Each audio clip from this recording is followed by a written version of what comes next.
नमस्कार साथियों, आज बड़ा ही महत्वपूर्ण विषय लेकर के आपके बीच में केएफटी से किडनी की स्थिति को कैसे समझें।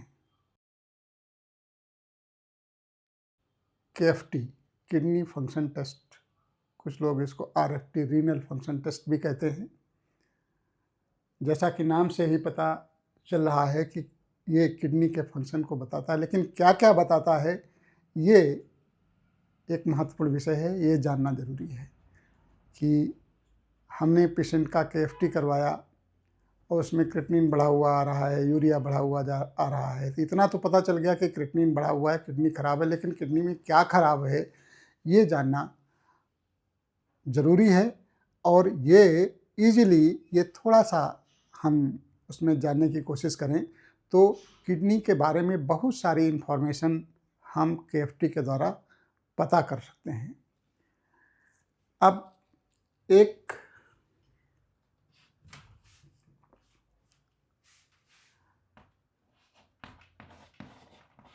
फैक्टर आता है serum creatinine, blood urea,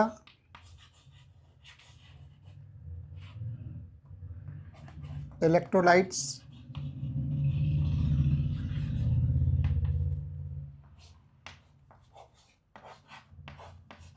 blood urea nitrogen important factor, और ब्लड यूरिया नाइट्रोजन और क्रिएटिनिन रेशियो।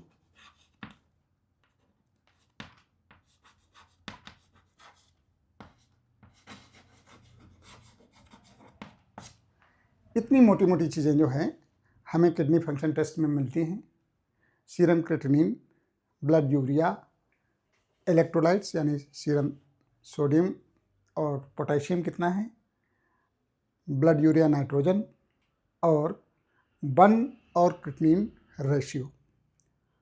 अब यदि क्रिएटिनिन बढ़ा हुआ आता है तो ये तो पता चल गया किडनी खराब है, किडनी की फंक्शन में कहीं न कहीं प्रॉब्लम है, ये तो पता चल गया। लेकिन अब ये नहीं पता है कि किस स्तर की किडनी खराब है। तो हम अमूमन क्या करते हैं कि क्रिएटिनिन के लेवल को ही देख करके, यूरिया के लेवल को ही देख करके हम एज्यूम कर लेते हैं किडनी खराब हो गया, लेकिन ये जानने की कोशिश नहीं करते हैं कि किडनी में क्या खराब हो गया। इसके लिए बड़ा ही अछूता सा एक फैक्टर इसमें पड़ा हुआ है जिसका है नाम ब्लड यूरिया नाइट्रोजन। इसको जानना जरूरी है, इसको बोल्ड करके रखिए, इसको पढ़िए। क्रिएटिनिन पे ज़्यादा कंसंट्रेट मत होइए, ब्लड यूरिया नाइट्रोजन पर कंसंट्रेट होइए, इसको समझने की कोशिश करिए। ब्लड यूरिया नाइट्रोजन, कभी कभी मान लिया कि कहीं पर आप ऐसी जगह पे हैं जहाँ पर उसने केवल यूरिया आपको करके दे दिया, क्रिएटिनिन करके दे दिया और ब्लड यूरिया नाइट्रोजन आपको कैलकुलेट करके नहीं दिया, तो आप कैसे उसका तब कैसे आप जो है उसका ब्लड यूरिया नाइट्रोजन निकालेंगे और कैसे जानेंगे कि किडनी की स्थिति क्या है। तो ब्लड यूरिया नाइट्रोजन निकालने का एक मोटा सा एक फार्मूला है। यदि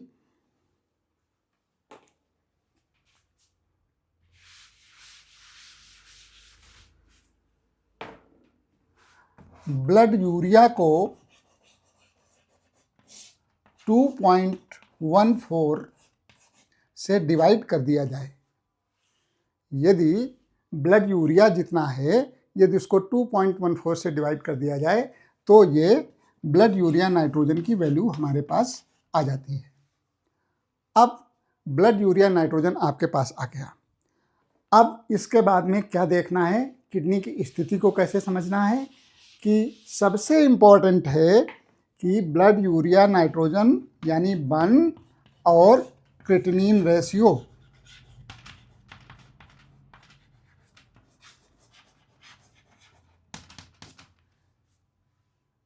ये एक बड़ा ही इम्पोर्टेंट फैक्टर, यहीं से सारी कहानी यहीं पे छुपी हुई है कि ब्लड यूरिया नाइट्रोजन और क्रिएटिनिन का रेशियो क्या है। ये हम 3 भागों में इसको डिवाइड कर देते हैं।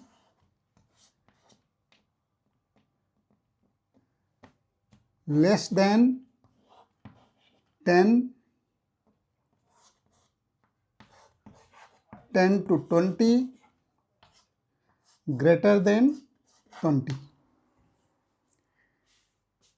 यहीं पर पूरा खेल है। यदि ब्लड यूरिया नाइट्रोजन और क्रिएटिनिन का रेशियो 10 से कम है, इट मीन्स किडनी में क्या दिक्कत है। अब हमें इससे नहीं मतलब है कि हमारा क्रिएटिनिन कितना है और यूरिया कितना है। ब्लड यूरिया नाइट्रोजन और क्रिएटिनिन का जो रेशियो है, यदि वो 10 से कम है तो आप तुरंत आपको कहाँ जाना है कि पहली चीज़, पेशेंट स्टारवेशन में है, यानी कुपोषण में है, उसके शरीर में प्रोटीन की डिफिशियंसी है, प्रोटीन कम है और वो कुपोषित है। पहली चीज़ निकल करके आई कि उसमें वो अपनी न्यूट्रिशनल वैल्यू को ठीक करे, पहली चीज़। दूसरी चीज़ क्या हो? दूसरी चीज़ कि यदि ब्लड यूरिया नाइट्रोजन और क्रिएटिनिन का रेशियो 10 से कम है तो दूसरे सबसे महत्वपूर्ण चीज़ है कि पेशेंट CLD का पेशेंट है, वो क्रॉनिक लिवर डिजीज से कहीं झेल रहा है, उसके जो लिवर में दिक्कत है, यानी उसके लिवर में इन्फ्लेमेशन है, उस समय भी आपका ब्लड यूरिया नाइट्रोजन और क्रिएटिनिन रेशियो आपका कम आएगा। तीसरी चीज़ क्या हो सकती है? सीरियस एक्सीडेंट, यानी उसको रैप्डोमायोलाइसिस, यानी उसकी मसल्स को बहुत ज़्यादा कहीं इंजरी हुई है, कि उसको कहीं एक्सीडेंट हुआ है, मसल्स टियर बहुत ज़्यादा हुआ है, मसल्स को इंजरी हुई है, यानी उसको चोट लगी हुई है कहीं पर, जिसकी वजह से मसल्स का नुकसान हुआ है। देखिए, हम देख केफ्टी रहे हैं और बता मसल्स के बारे में रहे हैं, यही मैं बताना चाहता था। तो इससे यदि 10 से कम है तो रैप्डोमायोलाइसिस भी हो सकता है, यानी उसकी मांसपेशियों में इंजरी भी हो सकती है। तो एक तो फैक्टर ये हो गया, ये 10 से कम है तो ये स्टार्वेशन है, यानी कुपोषित है, CLD का पेशेंट हो सकता है, या फिर पेशेंट को रैप्डोमायोलाइसिस यानी उसकी मांसपेशियों में कहीं इंजरी हुई है। ये 3 चीज़ें निकल करके यहाँ से आती हैं। 10 से 20 की वैल्यू ये नॉर्मल वैल्यू है। यदि इतना आपको ब्लड यूरिया नाइट्रोजन और क्रिएटिनिन का रेशियो यदि आपको मिलता है तो इट मीन्स आपका किडनी प्रॉपर फंक्शन कर रहा है। और यदि ये 20 से ज़्यादा होती है तो ये प्री रीनल कॉज है। इसमें आप सीधे समझिए कि ये प्री रीनल कॉज है।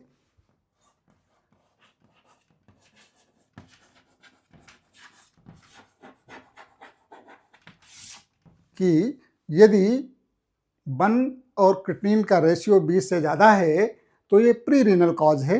इसमें क्या है? पेशेंट को इन्फेक्शन है, AKI का पेशेंट है, ये AKI का पेशेंट है, यहाँ से टोटली क्लियर होता है AKI का पेशेंट है। दूसरी चीज़ क्या है? पेशेंट डिहाइड्रेटेड है,